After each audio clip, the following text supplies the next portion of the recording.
बिस्मिल्लाहिर्रहमानिर्रहीम। Chemical bonding हम कर रहे थे। आज का जो हमारा टॉपिक है वैलेंस बॉन्ड थ्योरी है, जिसको सिंपली वीबीटी भी कहा जाता है। इसमें इसके जो है वो हम पास्टुलेट जो है वो करेंगे, एप्लीकेशंस करेंगे और इसकी जो है वो लिमिटेशंस देखेंगे। इसमें इसके कौन कौन से जो है वो इसमें लिमिटेशंस हैं।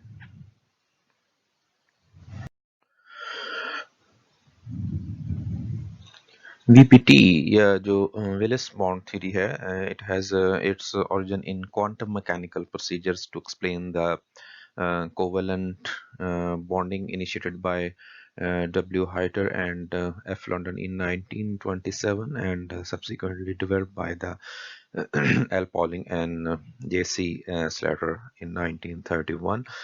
ये जो थे मसलन आप कह लें कि इन्होंने जो है वो इसको जो है वो इनिशिएट किया। फिर 1931 में जो पॉलिंग और स्लेटर से इन्होंने इसको जो है वो डेवलप किया। ये जो है एक्चुअली क्वांटम मैकेनिकल प्रोसीजर्स के ऊपर जो है वो बेस करती है, यानी हम जो हमारी क्वांटम मैकेनिक्स है उसके थ्रू हम इसको जो है वो एक्सप्लेन करते हैं थ्रू द वेव फंक्शंस। सो हमने यहाँ पे जो है वो हमारा क्योंकि कोर्स जो है वो इसका जस्ट हमने जो है वो बेसिक्स में करना है। हम इसमें इसकी जो क्वांटम मैकेनिकल अप्रोच है उसके बारे में तो हम जो है वो स्टडी नहीं करेंगे, because it is related to the quantum mechanics and that is not part of our course. This method is favored by some chemists because it gives a more pictorial view of bonding and is closely related to the classical structure theory of the chemistry. बहुत सारे chemist जो थे उन्होंने इसको use भी किया, क्योंकि जो हम जो केमिकल बॉन्डिंग का कॉन्सेप्ट था पीपीटी ने उसको जो है वो आप कह लें कि ज़्यादा क्लियर किया। जो क्लासिकल स्ट्रक्चरल कॉन्सेप्ट था कि किस तरह बॉन्डिंग बनती है, तो उस कॉन्सेप्ट को इसने आप कह लें कि सपोर्ट किया। So the certain concepts conveyed by the VPT are widely used in chemistry for their simple visual appeal. For example हमारे पास जो ऑर्बिटल ओवरलैप है, यानी इसमें हम कुछ ऐसी चीज़ें भी हैं जो अभी तक जो है वो वाइडली हम उसको यूज़ करते हैं, अभी तक हम अप्लाई करते हैं, जिसमें ऑर्बिटल ओवरलैप कॉन्सेप्ट है कि ऑर्बिटल्स जो हैं वो ओवरलैप करते हैं। ये वीपीटी में था। उसके बाद हमारे पास सिग्मा बॉन्ड का जो कॉन्सेप्ट है, पाई बॉन्ड का कॉन्सेप्ट है, इसी तरह हाइब्रिडाइजेशन का कॉन्सेप्ट है और स्पिनिंग पेयरिंग जो है, स्पिन पेयरिंग जो हम इलेक्ट्रॉन स्पिनिंग और हम कहते हैं कि जी अपोजिट स्पिन के साथ जाते हैं, ये सारी चीज़ें जो हैं वो इसकी अभी तक आप क्या लेके उसको हम यूज करते हैं। It is based on the assumption that half filled atomic orbitals of combining atoms interact to give new orbitals of large size। अब सारा जो बेसिकली इसका बॉन्डिंग का जो कॉन्सेप्ट इसमें दिया गया था वो ये है कि जो हाफ फिल्ड एटॉमिक ऑर्बिटल्स होते हैं, फॉर एग्जांपल हम कहते हैं जी हाइड्रोजन है, हाइड्रोजन के पास एक ही इलेक्ट्रॉन है, तो अगर उसके पास एक ही इलेक्ट्रॉन है तो इट मींस उसका जो एस ऑर्बिटल है वो हाफ फिल्ड है। हाइड्रोजन के जो हाफ फिल्ड ऑर्बिटल्स हैं वो आपस में जब दो हाइड्रोजन मॉलिक्यूल्स जो आपस में कंबाइंड होंगे तो दोनों के पास जो है वो हाफ फिल्ड ऑर्बिटल होते हैं। तो अकॉर्डिंग टू वीबीटी के वो जो हाफ फिल्ड ऑर्बिटल्स हैं एटम्स के, वो कंबाइन होते हैं, एक दूसरे के साथ उनका इंटरेक्शन होता है और आफ्टर द इंटरेक्शन एक आप कह लें कि न्यू ऑर्बिटल्स जो हैं वो बनते हैं और उनका साइज जो है वो ज़ाहिर कम्बिनेशन से बनता है। So the new orbitals of large size जो है वहाँ पे प्रोड्यूस होते हैं। These new orbitals are responsible for making the system to be stable one. कि हम जो कहते हैं कि जी बॉन्डिंग कहते हैं कि क्यों होती है, पहले भी मैंने बताया था कि हमारे पास जो भी केमिकल बॉन्डिंग है, केमिकल रिएक्शंस हैं या जो हमारे आप कह लें कि नेचुरल सिस्टम्स हैं, सारे के सारे वो फ्लो करते हैं टूवर्ड्स द स्टेबिलिटी। अब स्टेबिलिटी में अगर हम हाइड्रोजन की बात कर रहे थे तो हाइड्रोजन जो है वो एटॉमिक हाइड्रोजन जो है वो हाईली अनस्टेबल है। यानी वो स्टेबल कब होती है हाइड्रोजन, जब वो उसके दो एटम्स जो है कंबाइन होके H2 फॉर्म में जो है वो स्टेबलाइज हो जाते हैं। तो वो स्टेबिलिटी गेन करने के लिए जो है उस रिएक्शन को जो है वो होता है। इसी तरह आप जितने भी रिएक्शंस देख लें जो without any sport of energy आप देते हैं, तो वो आप देखें कि जस्ट आप चीज़ों को मिक्स करते हैं तो रिएक्शन होता है, तो वो उसकी आप कह लें कि उसके जो प्रोडक्ट बनते हैं वो रिएक्टेंट से ज़्यादा स्टेबल होते हैं, इसीलिए हमारे जो रिएक्टेंट है वो प्रोडक्ट्स में कन्वर्ट होते हैं। अगर इस केस में अगर कोई ऐसा केस हो कि हम आपके रिएक्टेंट जो है वो ज़्यादा स्टेबल हो और जो प्रोडक्ट हैं वो लेस स्टेबल हो, तो फिर रिएक्शन जो है उसको कंडीशंस के साथ यानी ज़बरदस्ती कह लें कि उसको करवाना पड़ता है और इस तरह का। लेकिन जो नॉर्मली होते हैं वो हमारे जो नॉर्मल कंडीशंस के ऊपर हो जाते हैं, तो वो जो है वो सारा ड्यू टू दिस स्टेबिलिटी होता है। इसी तरह जो ऑर्बिटल्स मिक्स होते हैं और मिक्स होने के बाद न्यू ऑर्बिटल जो लार्ज साइज के बनते हैं वही रिस्पॉन्सिबल होते हैं, आप कह लें कि उसी वजह से वो मालिक्यूल जो है वो स्टेबल फॉर्म में आ जाता है, वो एटम्स जो हैं वो स्टेबल हो जाते हैं। So all the other orbitals on the atoms remain undisturb according to VBT के जो हाफ फील्ड ऑर्बिटल होते हैं वो बॉन्डिंग में हिस्सा लेते हैं, बाकी जितने फील्ड ऑर्बिटल होते हैं उनमें कोई भी चेंज नहीं आता, वो एज सच जो है वो एटम में मौजूद रहते हैं।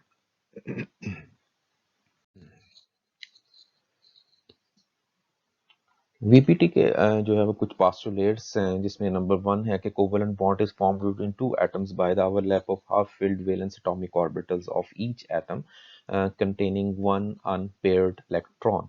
के जो ये वही बात जो हमने अभी बात की कि हाफ फिल्ड ऑर्बिटल जो है वो इसमें हिस्सा लेते हैं बॉन्डिंग में, तो इसमें जो है कोवेलेंट बॉन्ड की जो फॉर्मेशन होती है अकॉर्डिंग टू वीबीटी के वो जो हाफ फिल्ड ऑर्बिटल होते हैं जो वैलेंस एटॉमिक ऑर्बिटल होते हैं, जैसे हम कहते हैं कि जी अगर हाइड्रोजन है तो उसकी जो इलेक्ट्रॉनिक कन्फिग्रेशन है 1s1 है, मींस के उसका जो हाफ फिल्ड ऑर्बिटल है वो s ऑर्बिटल है, वैलेंस भी है और वो हाफ फिल्ड जो है जिसमें एक इलेक्ट्रॉन है। तो अब इसमें ये होगा कि जो उसका वो है जो वैलेंस ऑर्बिटल हाफ फिल्ड है जिसमें एक इलेक्ट्रॉन है वो हिस्सा लेगा बॉन्डिंग में, और इसी तरह दूसरा जो हाइड्रोजन है उसका भी जो हाफ फिल्ड होगा वो हिस्सा लेगा, तो ये आपस में कंबाइन होके जो है वो कोवेलेंट बॉन्ड बनाएंगे और H2 मॉलिक्यूल जो है उसकी फॉर्मेशन जो है यहाँ पे होगी। सेकंड इसमें जो है the overlap of two atomic orbitals give rise to a single bond orbital which is localized orbital and is occupied by both the electrons। अब हमारे पास जो बॉन्ड बनता है, जो केमिकल बॉन्डिंग होती है, उसमें ये है कि ओवरलैप होता है इसमें दो एटॉमिक ऑर्बिटल्स का, और उसकी वजह से हमारे पास जो है वो सिंगल बॉन्ड फॉर्मेशन होती है, यानी दो जब atomic orbital half filled atomic orbital जो है वो आपस एक दूसरे के ऊपर ओवरलैप करेंगे, तो फिर जो है वो हमारे पास आप कह लें कि उसका जो है वो बॉन्ड बनेगा वहाँ पे। अब जब बॉन्डिंग होगी तो ये जो ऑर्बिटल है ये लोकलाइज्ड ऑर्बिटल होगा, मींस के हमें आप कह लें कि एग्जैक्टली ये हम बता सकते हैं कि जी ये दो हाफ फील्ड ऑर्बिटल थे और ये आपस में जो है वो कंबाइन हुए, तो ये लोकलाइज्ड ऑर्बिटल हैं। तो मैं थोड़ा सा आपको लोकलाइज्ड और डी लोकलाइज्ड ऑर्बिटल जो है उसके बारे में भी जो है मैं बताता हूँ। तो इसमें हम जो है वो सिंपली हाइड्रोजन की एग्जांपल अगर लेते हैं, फर्स्ट टू जो हमने पोस्टुलेट किए हैं उसको एक्सप्लेन करने के लिए हमारे पास जो H2 मॉलिक्यूल है,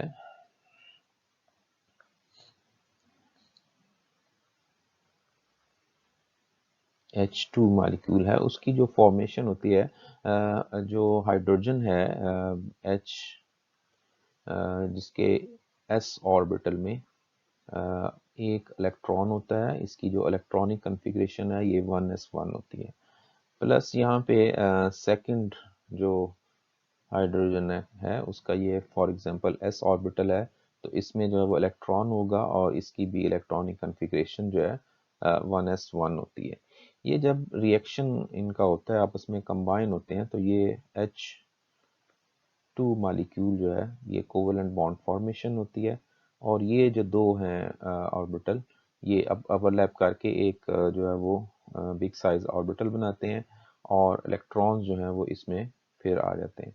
अब हमारे पास देखें जो फर्स्ट हमारा था कि हमने फर्स्ट पॉइंट में जो हमने बात की कि हाफ फील्ड होंगे, तो हाइड्रोजन में यहाँ पे दोनों जो हैं वो हाफ फील्ड आपको नज़र आ रहे हैं कि इसका एस ऑर्बिटल जो है हाफ फील्ड है। फील्ड ऑर्बिटल हम उसको कहते हैं जिसमें इलेक्ट्रॉन पेयर हो और जिसमें एक इलेक्ट्रॉन हो वो हाफ फील्ड होगा। इसी तरह इसका भी जो है वो हाफ फील्ड था। ये दोनों हाफ फील्ड ऑर्बिटल जो है आपस में कंबाइन हुए, एक दूसरे के ऊपर ओवरलैप हुए, तो ये हमारे पास एक कंप्लीट जो है वो ऑर्बिटल हुआ और यहाँ पे कोवलेंट बॉन्ड फॉर्मेशन हो गई। अब ये जो है यहाँ पे पेयरिंग हो गई है और ये जो एरो जो हाफ एरो है इलेक्ट्रॉन को मेंशन करने के लिए लगाया है, एक अबव एंड बिलो है। इसका मतलब ये होता है कि अगर इसको हम कहते हैं कि ये पॉजिटिव स्पिन है तो ये नेगेटिव स्पिन है। मींस कि ये दो इलेक्ट्रॉन जब कंबाइन होंगे एक ऑर्बिटल बनेगा और उसमें जब ये कंबाइन पेयर, इनकी जब पेयरिंग होगी, जब अनपेयर्ड इलेक्ट्रॉन पेयर बनेंगे तो वो अपोजिट स्पिन के साथ जो है वो उस ऑर्बिटल में जाएंगे। अब ये सेकंड पॉइंट में जो हमने बात की है कि जी टू एटॉमिक ऑर्बिटल जब ओवरलैप करते हैं तो सिंगल बॉन्ड ऑर्बिटल जो है बनता है, ये बनता है और वो लोकलाइज्ड ऑर्बिटल होता है and is occupied by the both electrons. ये जो लोकलाइज्ड ऑर्बिटल बना है ये बोथ इलेक्ट्रॉन्स यानी जो एक हाइड्रोजन से था, दूसरा जो सेकंड हाइड्रोजन से था, लेकिन यहाँ पे आके अब ये जो दोनों इलेक्ट्रॉन है ये इस ऑर्बिटल को जो है वो ऑक्युपाई करेंगे। लोकलाइज्ड और डीलोकलाइज्ड जो ऑर्बिटल्स हैं उनके बारे में थोड़ा सा अगर हम देखें कि आपने एफएससी में एग्जांपल्स की होंगी बेंजीन की। यहाँ बेंजीन की एग्जांपल इसलिए मैं ले रहा हूँ कि वो पहले आपने की हुई है।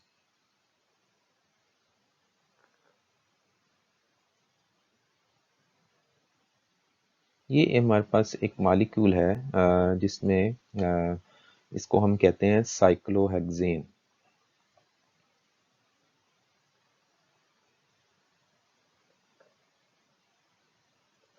साइक्लोहेक्सेन और एक हमारे पास इसी तरह का मॉलिक्यूल है जिसमें डबल बॉन्ड्स आ रहे हैं और इसको हम कहते हैं बेंजीन।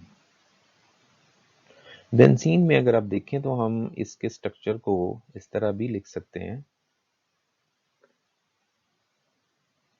ये डबल बॉन्ड जो हमने पहले यानी अल्टरनेटिवली डबल बॉन्ड अब यहाँ पे लगाएं, फिर यहाँ पे आएगा और यहाँ पे आएगा, तो ये स्ट्रक्चर 1 और स्ट्रक्चर 2 ये दोनों ही बेंजीन के स्ट्रक्चर हैं।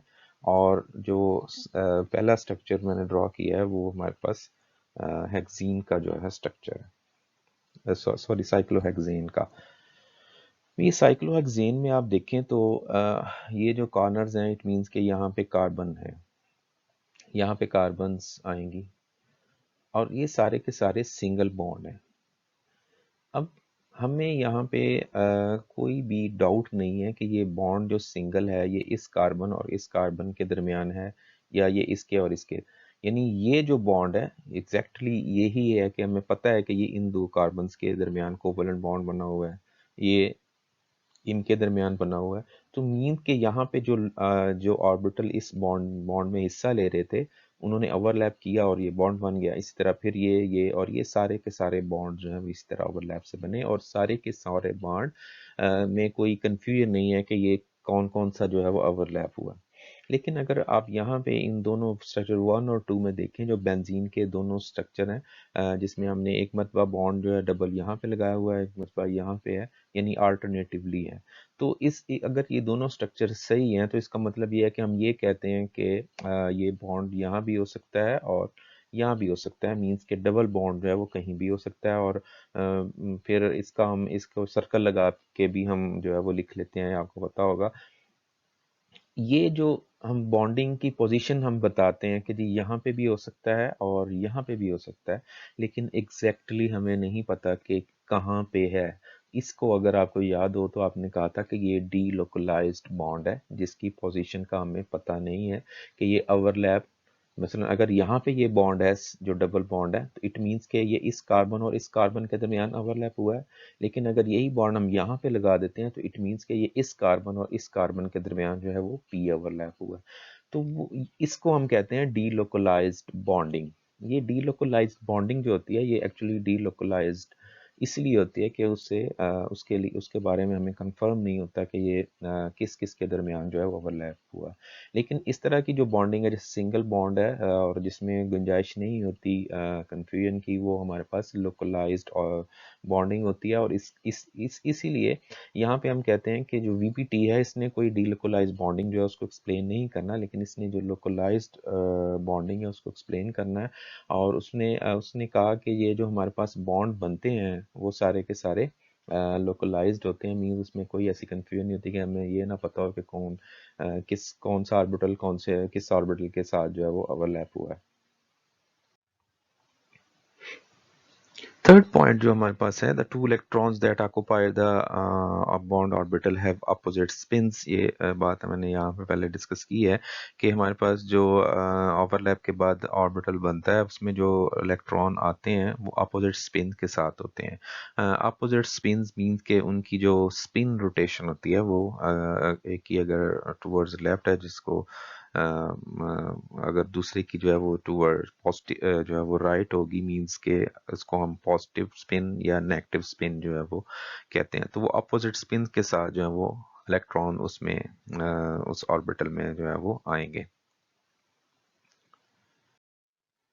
Number 4, each electron occupies the entire bond orbital and hence may be considered to belong to both the atomic orbitals। कि जब बॉन्ड बनेगा तो दोनों इलेक्ट्रॉन्स यानी जितने भी वहां पे यानी हर इलेक्ट्रॉन जो है वो उस सारे बॉन्डिंग ऑर्बिटल को ऑक्युपाई करेगा। जैसे मैंने हाइड्रोजन में कहा कि दोनों इलेक्ट्रॉन जब हाइड्रोजन में आए थे तो अब ये नहीं है कि जो इलेक्ट्रॉन जिस हाइड्रोजन की तरफ से आया था उसने उस हाइड्रोजन के गिर्द ही रहना है। उसने अब पूरे उस ऑर्बिटल को जो न्यू ऑर्बिटल है उसको ऑक्युपाई करना है। और हम ये कंसिडर करेंगे कि ये दोनों जो है बिलोंग करते हैं उस एटॉमिक ऑर्बिटल से।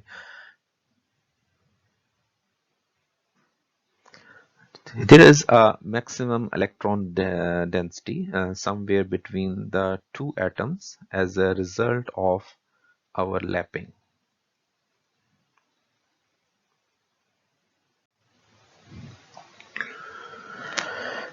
ओके, फर्स्ट पॉइंट जो पॉइंट 4 है उसमें भी जो हमने एग्जांपल की, हमने कहा कि हाइड्रोजन जो है वो बनता है, उसके अगर हम ऑर्बिटल्स जो है दोनों जब कंबाइन होते हैं तो एक हमारे पास ये ऑर्बिटल बनता है और उसमें इलेक्ट्रॉन्स जो है इस तरह अपोजिट स्पिन के साथ जाते हैं। ठीक है, अब पॉइंट 4 जो हम कह रहे हैं कि there is a maximum electron density somewhere between two atoms as a result of overlapping. Maximum यानी हमारे पास जो दो एटम्स जो मॉलिक्यूल बना रहे हैं ये हाइड्रोजन है। अब इनके जो ऑर्बिटल्स हैं उनमें दोनों इलेक्ट्रॉन्स थे। अब हम कहते हैं कि बिटवीन दीज टू एटम्स हमारे पास कहीं ना कहीं जो है वो मैक्सिमम इलेक्ट्रॉन डेंसिटी होगी। और वो क्यों होती है? क्योंकि as a result of overlapping. इसके लिए थोड़ा सा हम जो है वो पी ऑर्बिटल को अगर की एग्जांपल हम पी ऑर्बिटल को देखें तो उसमें थोड़ा आसानी से समझ आएगी। फॉर एग्जांपल ये हमारे पास पी ऑर्बिटल है, इसमें एक इलेक्ट्रॉन है और इसी तरह जो है वो एक और पी ऑर्बिटल है और इसमें भी एक इलेक्ट्रॉन है। ये जब आपस में कंबाइन होंगे मींस ओवरलैप होंगे तो ये हमारे पास कुछ इस तरह की जो है वो इसकी बनेगी।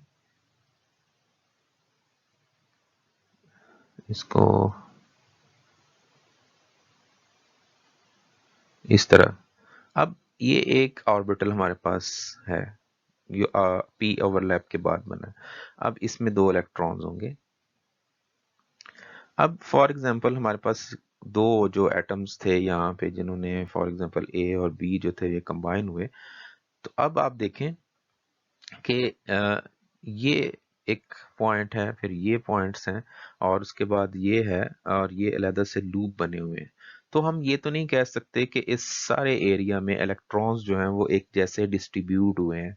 जब हम ये कहते हैं कि कहीं ना कहीं मैक्सिमम डेंसिटी होती है, मींस कि ये वो जगह होती है जहाँ पे आप कह लें कि पूरे ऑर्बिटल्स में जहाँ पे इलेक्ट्रॉन्स ने ज़्यादा टाइम स्पेंड करना होता है। अब वो ज़्यादा टाइम स्पेंड करेंगे तो हम कह देते हैं कि जी यहाँ पे इलेक्ट्रॉन की जो डेंसिटी है वो ज़्यादा है। और ये कहीं भी उनके हो सकती है, ये जब जो ऑर्बिटल ओवरलैप करता है ये डिपेंड करता है उसके ऊपर।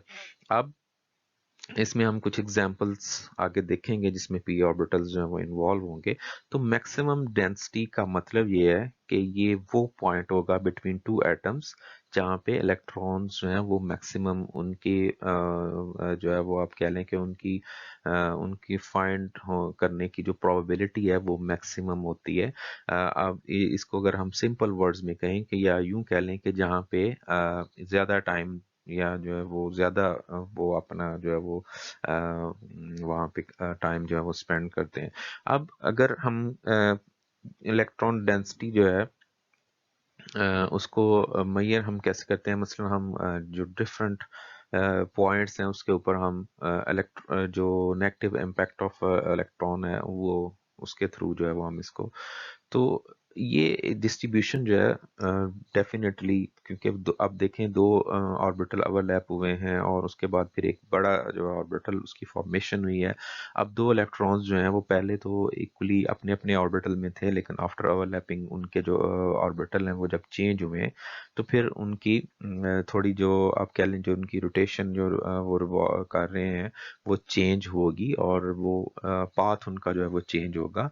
अब इस पाथ में पाथ जो है जो जिसको हम ऑर्बिटल कहते हैं उसमें हो सकता है कि कहीं ना कहीं उसकी डेंसिटी कम होगी, कहीं ना कहीं उसकी जो है वो ज़्यादा होगी। सो इसलिए हम जो है कहते हैं कि समवेयर जो है बिटवीन टू एटम्स जो है वो इलेक्ट्रॉन डेंसिटी ज़्यादा होगी, और कोई ऐसे पॉइंट्स भी होंगे जहाँ पे इलेक्ट्रॉन डेंसिटी जो है वो ज़्यादा नहीं यानी कम होगी। तो ये बिटवीन टू एटम्स कोई भी पॉइंट्स हो सकता है, और ये डिपेंड करता है कि आपके कौन से ऑर्बिटल जो हैं वो कंबाइन हो रहे हैं। A large part of the bonding force of a covalent bond results from the electrostatic attraction between the nuclei and the accumulated electron cloud between them. हमारे पास जो बॉन्डिंग फोर्स है जो जिसकी जिसकी वजह से हम कहते हैं कि कोवेलेंट बॉन्ड जो है वो बनता है, ये एक्चुअली इलेक्ट्रोस्टैटिक अट्रैक्शन होती है between the nuclei and the accumulated electrons electronic cloud. For example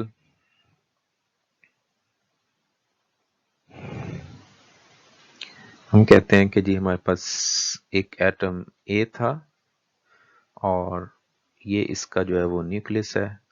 एक एटम बी है, ये उसका न्यूक्लियस है, और उसके ऊपर ये जो है वो उसका आप कह लें कि इलेक्ट्रॉनिक क्लाउड है।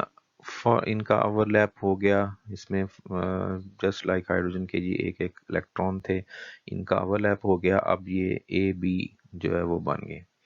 अब इनके जो न्यूक्लियस हैं वो तो ऐसे ही रहेंगे जैसे थे, और जो ऑर्बिटल हैं वो ओवरलैप करेंगे। ठीक है, अब न्यूक्लियस में पॉजिटिव चार्ज है,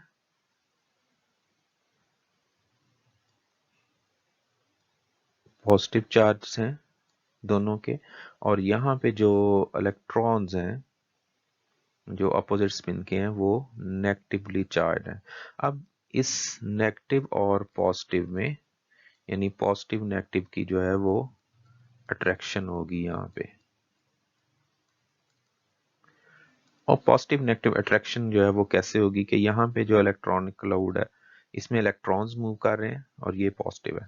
तो ये जो इलेक्ट्रोस्टैटिक है, इलेक्ट्रोस्टैटिक फोर्स ऑफ अट्रैक्शन कहते हैं, जो बिटवीन अपोजिट चार्जेस होती है। तो ये न्यूक्लियस में पॉजिटिव है और इलेक्ट्रॉन है। तो ये जो इलेक्ट्रॉनिक क्लाउड हम इसलिए इसको कहते हैं क्योंकि एक इलेक्ट्रॉन की कोई स्पेसिफिक पोजिशन नहीं होती कि यहाँ पे आप उसको फाइंड कर लें। तो उसके गिर्द वो क्योंकि स्पीडीली जो है वो मूव कर रहे होते हैं, इसलिए हम उसको कह देते हैं कि ये just like an electron cloud जो है वो एटम्स के गिर्द होता है। तो वो इलेक्ट्रॉन क्लाउड जो है एक्चुअली जहाँ भी होगा वो क्लाउड जो है सारे का सारा नेगेटिव है, और जो आपका न्यूक्लियस है वो सारा पॉजिटिव है। तो ये एक फोर्स ऑफ अट्रैक्शन जो है वो डेवलप हो जाती है, और इसी वजह से जो है वो बॉन्डिंग जो है वो उसकी होती है और हम कहते हैं कि ये बॉन्डिंग फोर्स जो है वो कोवलेंट बॉन्ड में ये है। ओके, नेक्स्ट हमारे पास जो पॉइंट इसमें है 7, the strength of a covalent bond is proportional to the extent of overlapping between the atomic orbitals. जो स्ट्रेंथ ऑफ बॉन्ड है कि बॉन्ड जो है वो कितना स्ट्रांग बना है, वो डिपेंड करता है कि आपकी ओवरलैपिंग जो है वो कैसी हुई है।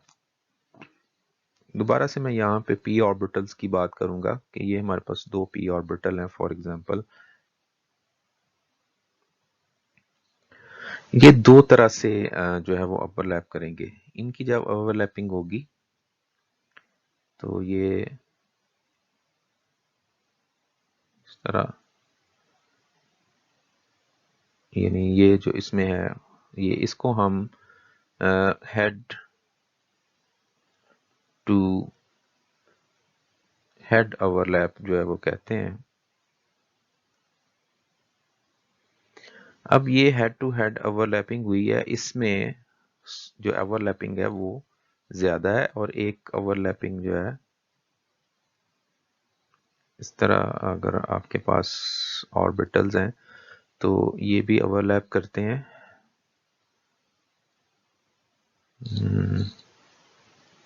ये यहाँ से ओवरलैप करते हैं जिसको हम पैरेलल ओवरलैप कहते हैं। अब ये जो पैरेलल ओवरलैप है इसकी और जो हेड टू हेड ओवरलैप है इसकी स्ट्रेंथ में फर्क होता है। अब हमारे पास जो बॉन्ड की स्ट्रेंथ है वो डिपेंड करती है कि आपकी ओवरलैपिंग कितनी ज्यादा हुई है। ये हेड टू हेड ओवरलैप जो है इसकी एग्जांपल अगर आप देखें तो हमारे पास जो सी डबल बॉन्ड सी बनता है उसमें ये दोनों बॉन्डिंग्स होती हैं। यानी जो हमारे पास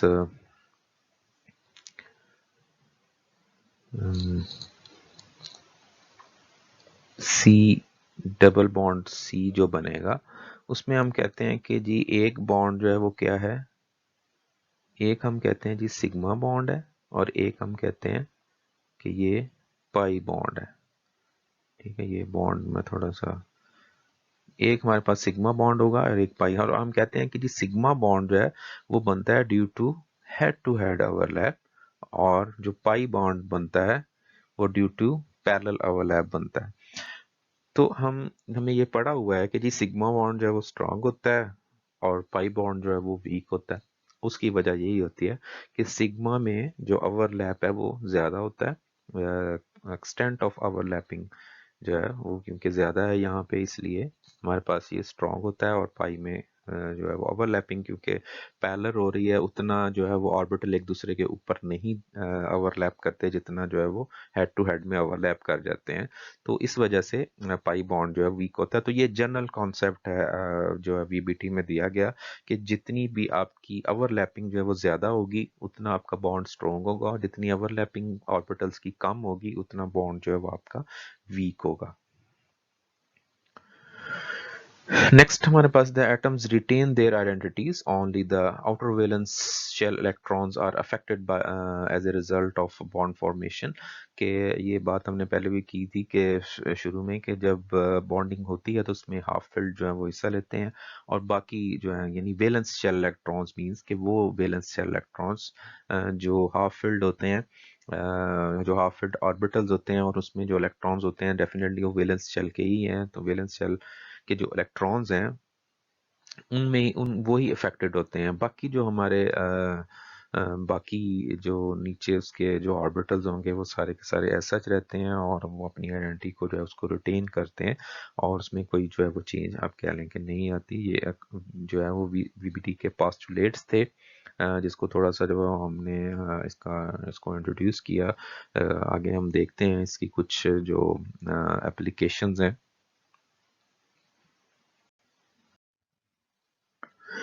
एप्लीकेशंस जो है इसमें this theory pictures the bond as forming from pair of electrons having opposite spins. Thus, it is necessary that atoms involved in bond formation should have unpaired electron in them. ये जो हमने points discuss किए थे उनके accordingly है कि अगर हम ये कहेंगे कि ये इलेक्ट्रॉन ऑपोजिट स्पिन्स के साथ जो है वो जाते हैं तो डेफिनेटली हमारे पास जो है वो अनपेयर्ड इलेक्ट्रॉन्स जो है वो इन्वॉल्व होने चाहिए, यानी जो ऑर्बिटल इन्वॉल्व हो रहे हैं इस बॉन्डिंग में, बॉन्ड फॉर्मेशन में, शुड हैव अनपेयर्ड इलेक्ट्रॉन्स, उनके पास अनपेयर्ड इलेक्ट्रॉन्स होने चाहिए. The number of unpaired electron would give rise to equal number of bonds. जितने हमारे पास अनपेयर्ड इलेक्ट्रॉन्स होंगे उतने ही नंबर ऑफ बॉन्ड बनेंगे. मींस अगर एक है तो वहां पे एक बॉन्ड बनेगा, अगर अनपेयर्ड इलेक्ट्रॉन दो हैं तो वो डबल बॉन्ड बन सकता है, अगर अनपेयर्ड इलेक्ट्रॉन तीन है तो ट्रिपल बॉन्ड फॉर्मेशन जो है वो वहां पे हो सकती है. The isolated number of paired electrons is considered to be lone pair in this theory. कि हमारे पास ऐसे paired electron जो बॉन्डिंग में हिस्सा नहीं लेंगे, यानी जो वैलेंस शेल में होंगे और वो बॉन्डिंग में हिस्सा नहीं लेंगे, उनको हम एज ए लोन पेयर जो है वो कंसीडर करेंगे. Let's this apply this approach on to the various molecules. Number one हमारे पास जो एग्जांपल है ये F2 मॉलिक्यूल की है. This molecule is formed from two fluorine atoms. The electronic configuration of each F atom is 1s2, 2s2, 2px1, 2py2 and 2pz2. ये हमारे पास उसकी इलेक्ट्रॉनिक कॉन्फ़िगरेशन है और ये अगर हम उसको देखें तो हमारे पास F1s2, 2s2 इलेक्ट्रॉन्स, 2pz ये इसके 2 इलेक्ट्रॉन्स, 2py इसमें भी 2 इलेक्ट्रॉन हैं. तो यहाँ तक आप देख सकते हैं कि ये सारे के सारे जो हैं वो फील्ड इलेक्ट्रॉन है. इसी तरह सेकंड एफ मॉलिक्यूल के भी ये सारे फील्ड हैं. हाफ फील्ड कौन से हैं? ये जो है ये हमारे पास हाफ फील्ड हैं. ठीक है जी. तो ये जो हाफ फील्ड ऑर्बिटल हैं ये एक दूसरे के साथ ओवरलैप करेंगे और इनके दरमियान जो बॉन्डिंग है वो बॉन्ड फॉर्मेशन होगी, कोवेलेंट बॉन्ड बनेगा जिसको हमने ये लाइन के साथ मेंशन किया हुआ है. और बाकी जो 2 ये जो है सारा ये था हमारा valence shell, outermost shell. 1s1 जो है ये वैलेंस शेल नहीं है. 1s1 कंप्लीट है, उसके बाद हमारे पास 2 जो शुरू होता है तो उसमें 2s और 2p में जो इलेक्ट्रॉन्स हैं, तो बाकी जो 2 के इलेक्ट्रॉन्स हैं मींस के ये तो px के इलेक्ट्रॉन थे जिन्होंने ओवरलैप किया, बाकी py में 2 इलेक्ट्रॉन थे, pz में थे और 2s जो है उसमें थे. तो वो ये हमने जो बात की थी कि उनको हम एज ए लॉन पेयर जो है वो वहां पे मेंशन करेंगे. जैसे ये तो ये हमारे पास जो फ्लोरीन है इसको, इस एक एटम को अगर हम देखें तो इसके पास 3 लॉन पेयर्स हैं और एक बॉन्ड पेयर है. इसी तरह इसके पास 3 लॉन पेयर्स और एक बॉन्ड पेयर जो उन्होंने शेयर किया हुआ है और इस तरह ये बॉन्डिंग जो है वो बनती है.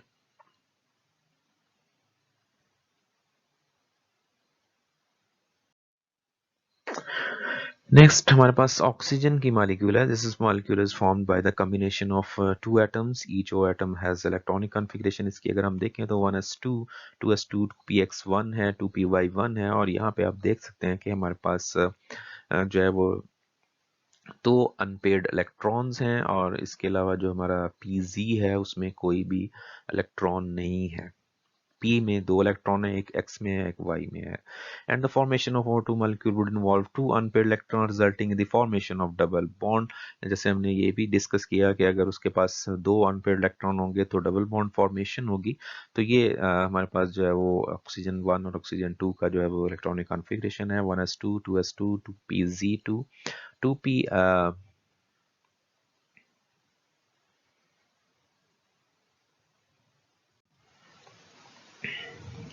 सॉरी यहाँ पे जो है हमने पहले मैंने कहा कि आपको इसका जी जो है वो ज़ीरो होगा, ज़ीरो नहीं होगा क्योंकि इसके जो हमारे पास ऑक्सीजन है उसके जो आउटर मोस्ट शेल है उसमें 6 इलेक्ट्रॉन्स होते हैं. अगर यहाँ पे देखें 2s2, 2px1, 2py1 तो यहाँ पे एक और आएगा 2pz जो है वो यहाँ पे मिसिंग है, इसलिए मैंने ज़ीरो उसको कह दिया. लेकिन इसमें 4 नहीं होते, इसके 6 जो है वो इलेक्ट्रॉन्स होते हैं. वो इसी तरह होंगे कि 1s हमारे पास 1s2 2 इसमें है, 2s2, 2pz इसमें 2 है, 2p x और y जो है इसमें एक एक है। अब यहाँ पे देखें ये सारे 2 के जो हैं वो 2 और 2 4 और 2 ये जो है वो 6 इलेक्ट्रॉन्स जो हैं वो इसके आउटर मोस्ट शेल में कंप्लीट होने चाहिए, तो वो यहाँ से होंगे। अब इसमें जो हाफ फील्ड हैं वो 2py और 2px हैं, ये दोनों हाफ फील्ड हैं। अब ये सॉरी एक और बात कि यहाँ पे हम 2pz के कंप्लीट, यहाँ 2py जो है वो लिख दें, उसमें 2 हैं और x और z में जो है वो एक एक है, तो ये कोई इससे फ़र्क नहीं पड़ता। आप जैसे मर्जी इसको x y और z को आगे पीछे आप कर सकते हैं, क्योंकि ये तीनों जो है वो इक्वली डिस्ट्रीब्यूट होते हैं स्पेस में 90 डिग्रीज के ऊपर। अब जो हाफ फील्ड हैं इसके और इसके, हाँ ये एक चीज़ आपने इसमें ज़हन में रखनी है कि अगर आपने एक ऑक्सीजन मालिक्यूल के वाई को हाफ फिल्ड किया है और एक्स को किया है, तो दूसरे के भी आपको वाई और एक्स को ही करना पड़ेगा, क्योंकि जब ये ओवरलैपिंग होगी तो फिर आपने एक्स वाई और जी प्लेन जो है इसका ख्याल रखना है, वो एक प्लेन में होंगे तो ओवरलैप होंगे। एक्स वाला जो है वाई के साथ नहीं ओवरलैप होगा, इसी तरह ना एक्स वाला जी के साथ ओवरलैप, एक्स एक्स के साथ और वाई वाई जो है उसके साथ ओवरलैप होगा। अब ये दोनों जब ओवरलैप होंगे तो एक बॉन्ड यहाँ और एक बॉन्ड ये डबल बॉन्ड बनना है। बाकी 2p s और सॉरी 2s2 और 2pz के जो इलेक्ट्रॉन है वो एज ए लॉन पेयर जो है वो यहाँ पे लगाए हुए मॉलिक्यूल में ये हमारा जो O2 है, इसमें जो एक्सप्लेनेशन है अकॉर्डिंग टू बीबीटी, उसमें एक प्रॉब्लम है कि तो O2 molecule should be diamagnetic in its behaviour, यानी अगर हम यहाँ से देखें तो इसको जो इसकी जो एक्सप्लेनेशन वीपीटी दे रही है, जो हमने इसको डिस्कस किया है, अकॉर्डिंग टू दिस एक्सप्लेनेशन ये डायामैग्नेटिक जो है वो होना चाहिए।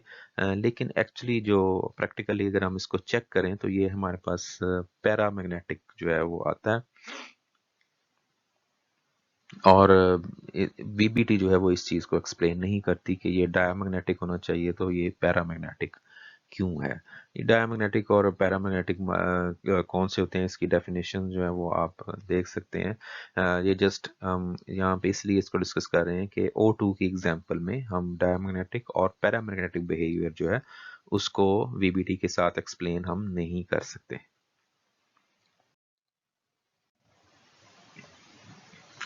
नेक्स्ट हमारे पास नाइट्रोजन की एग्जांपल है। देयर आर 3 अनपेयर्ड इलेक्ट्रॉन है। नाइट्रोजन की जो इलेक्ट्रॉनिक कॉन्फ़िगरेशन है 1s2 2s2 2pz y और x, तीनों में जो है वो एक एक इलेक्ट्रॉन होते हैं, और टोटल जो इसका आउटरमोस्ट शेल है उसमें 5 जो है वो इलेक्ट्रॉन होते हैं वैलेंस शेल में। तो ये 3 जो है वो इंटरेक्ट करेंगे और ओवरलैप करेंगे, और आफ्टर ओवरलैपिंग यहाँ पे हमारे पास ये ट्रिपल बॉन्ड फॉर्मेशन जो है वो होगी। इसमें जैसे मैंने पहले आपको कार्बन में जो एग्जांपल थी उसमें बताया, जिसमें बॉन्ड स्ट्रेंथ की बात कर रहे थे, तो इसमें एक जो है वो सिग्मा बॉन्ड होगा और बाकी 2 जो है वो पाई बॉन्ड होंगे, क्योंकि एक जो है वो हेड टू हेड ओवरलैप है, बाकी जो है वो दोनों होते हैं उसमें। तो ये जब हम सिग्मा और पाई बॉन्डिंग देखेंगे उसमें इसको जो है वो हम मजीद जो है वो डिस्कस करेंगे। नंबर 4 हमारे पास अमोनिया की एग्जांपल है NH3 की। तो इसमें जो नाइट्रोजन है उसकी इलेक्ट्रॉनिक कॉन्फ़िगरेशन जो है वो 1s2 2s2 और 2pz, ये वही जो हमने अभी की थी। इसमें 3H मॉलिक्यूल्स जो हैं, भाई एक तो सूरत ये है कि वो N और N के साथ जब बॉन्ड बनेगा तो फिर तो वहाँ पे ट्रिपल बॉन्ड फॉर्मेशन होगी, लेकिन अगर 3 अनपेयर्ड को 3 डिफरेंट अनपेयर्ड ऑर्बिटल अवेलेबल हैं तो भी बॉन्डिंग हो सकती है। जैसे यहाँ पे 3 हाइड्रोजन्स होंगी और तीनों हाइड्रोजन जो है उनकी इलेक्ट्रॉनिक कन्फिगरेशन देखें तो 1s1 1s1 1s1, 3 हाइड्रोजन के। अब ये 3 हाइड्रोजन के डिफरेंट जो है ये इनके साथ ओवरलैप करेंगे, और एक हाइड्रोजन यहाँ पे, एक यहाँ पे और यहाँ पे, तो 3 हाइड्रोजन्स के साथ जो है वो इसका बॉन्ड बनेगा। So the model of NH3 molecule leads to 3 valence bond at right angles to each other, but NH3 molecule is in fact HNH bond angle 107.3।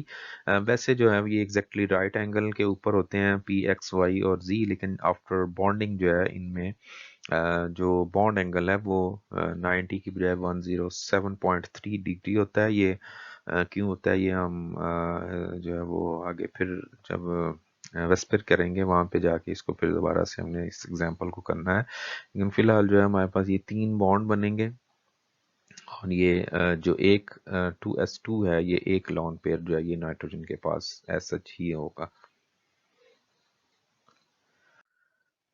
Next हमारे पास इसकी जो है वो कुछ लिमिटेशंस हैं। लिमिटेशंस इसमें नंबर 1 जो है, this theory is unable to explain the paramagnetic behaviour of O2 molecule. ये ऑलरेडी हम डिस्कस कर चुके हैं कि ये पैरामैग्नेटिक O2 जो है उसको एक्सप्लेन नहीं करता। दिस क्योंकि हमने कहा कि अकॉर्डिंग टू वीपीटी जो उसका हमने स्ट्रक्चर ड्रा किया है O2 का, और उसमें हमने देखा कि ये डायमैग्नेटिक होना चाहिए, लेकिन एक्चुअली वो पैरामैग्नेटिक है, और उस पैरामैग्नेटिक बिहेवियर को वीबीटी एक्सप्लेन नहीं करती। दिस थ्योरी कैन नॉट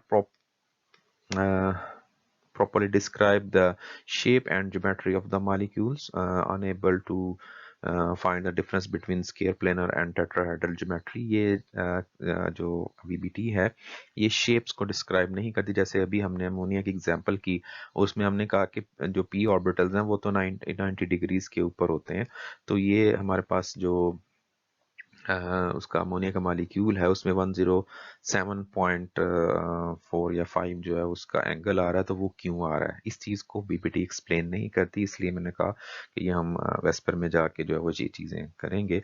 तो ये इसमें एक कह लेंगे इसका ड्रॉबैक है कि ये इन चीज़ों को, शेप्स को डिफ्रेंशिएट नहीं करती, एक्सप्लेन नहीं करती जो बीपीटी है।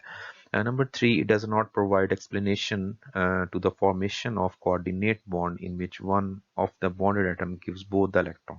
जो coordinate covalent bond की हमने बात की थी जब हमने chemical bonding start किया था, तो coordinate covalent bonding जो है उसको भी वीबीटी जो है वो एक्सप्लेन नहीं करती। कोऑर्डिनेट कोवलेंट बॉन्ड में अगर आपको याद हो तो ये हमने कहा था कि जो शेयरिंग ऑफ इलेक्ट्रॉन है वो एक एटम जो है वो दोनों इलेक्ट्रॉन शेयर करता है, ये नहीं होता कि दोनों एक एक शेयर करें। तो इस तरह की जो बॉन्डिंग है उसको वीबीटी एक्सप्लेन नहीं करती। Number 4, this does not account for the formation of odd electron molecules. ठीक है, कुछ ऑड इलेक्ट्रॉन मॉलिक्यूल्स भी होते हैं जैसे कि NO। Odd electron molecules mean के जिनकी बॉन्डिंग में पेयरिंग नहीं होती, ऑड इलेक्ट्रॉन्स होते हैं 3, ठीक है 1। तो वो ऑड, ये ऑड इलेक्ट्रॉन बॉन्डिंग अगर हमारे कोर्स में हो तो ये हम प्रॉपरली इसको डिस्कस करेंगे। लेकिन ऑड इलेक्ट्रॉन बॉन्डिंग जो होती है जिसमें पेयर नहीं होते इलेक्ट्रॉन के, बल्कि वो 3 इलेक्ट्रॉन्स भी हो सकते हैं, तो वो इस तरह के जो एग्जांपल इसकी NO मॉलिक्यूल है, इसमें ऑड इलेक्ट्रॉन बॉन्डिंग होती है, इसको बीबीटी एक्सप्लेन नहीं करती। या हमारे पास जो H2 पॉजिटिव आयन है, ठीक है, इसमें भी आप देखें पेयरिंग नहीं होती, तो ये एक इलेक्ट्रॉन होगा। अब ये हमारे पास जो पेयरिंग नहीं है और फिर भी वो बॉन्डिंग हुई है, इस चीज को वीबीटी जो है वो एक्सप्लेन नहीं करती। Number 5, it can't explain the non existence of noble gas molecules।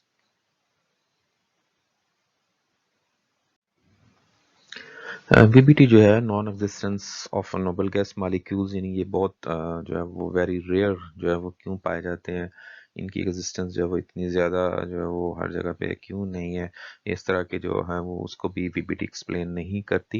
It does not provide explanation for the presence of fractional bonds in many molecules. जैसे हमने बेंजीन जिसको डीलोकलाइज बॉन्ड में हम कह रहे थे, जिसको हम फ्रैक्शनल भी कहते हैं, अगर आप उसका बेंजीन का आपको याद हो, या अपने उसमें हम जो है वो जब हम ये चीज़ को कंफर्म नहीं करते कि बॉन्डिंग कहाँ पे हो रही है, तो फिर ये हम कहते हैं कि जी ये डबल बॉन्ड नहीं है, ये सारे सब पे डिवाइड कर दें। तो वो इस तरह फ्रैक्शनल बॉन्ड यानी 1.5 जो है वो बॉन्डिंग उसकी होगी। तो इस तरह की फ्रैक्शनल बॉन्डिंग या जिसको हम डीलोकलाइज्ड बॉन्डिंग कहते हैं, उसको भी ये एक्सप्लेन नहीं करती, क्योंकि हमने शुरू में ये कहा कि जो ऑर्बिटल ओवरलैप करते हैं अकॉर्डिंग टू वीपीटी वो लोकलाइज्ड होते हैं। सो डीलोकलाइज्ड बॉन्डिंग जिसमें बेंजीन में जैसा कि है या CO3 -2 आयन में है, इसको भी ये थियरी जो है एक्सप्लेन नहीं करती। Number 7, this theory is also unable to explain bonding in electron deficient molecules, कि जिन इलेक्ट्रॉन्स में डेफिशिएंसी होती है इलेक्ट्रॉन की, फिर भी वो मॉलिक्यूल फॉर्मेशन वहाँ पे होती है। अगर तो वहाँ पे ये तो हम कहते हैं कि जी अनपेयर्ड इलेक्ट्रॉन और उसने जो है वो पेयर्ड हो गए और ये वो, लेकिन ऐसे भी मॉलिक्यूल्स हैं जो कि मॉलिक्यूल बन जाते हैं लेकिन उनमें इलेक्ट्रॉन्स की डेफिशिएंसी होती है, फिर भी वो स्टेबल होते हैं। तो वो डेफिशिएंसी को जो है वो डेफिशिएंट मॉलिक्यूल्स जो हैं वो क्यों स्टेबल होते हैं, ये भी इस थ्योरी में जो है वो उसकी एक्सप्लेनेशन नहीं है। क्योंकि अगर इलेक्ट्रॉन डेफिशिएंट मॉलिक्यूल अगर स्टेबल है, इट मीन्स कि उसमें कोई ऐसी बॉन्डिंग है जो उसको स्टेबलाइज कर रही है, तो वो उसको भी ये जो है वीबीटी एक्सप्लेन नहीं करती। तो ये जो है हमारा टोटल, हमने वीबीटी के बारे में जो है वो उसके अपने उसके जो पॉस्टुलेट्स वगैरह हैं, उसकी जो एप्लीकेशंस हैं और उसकी जो लिमिटेशंस हैं, ये हमारा जो है वो आज का टॉपिक था। इसमें कोई अगर क्वेश्चन हो तो फिर आप जो है वो कर सकते हैं।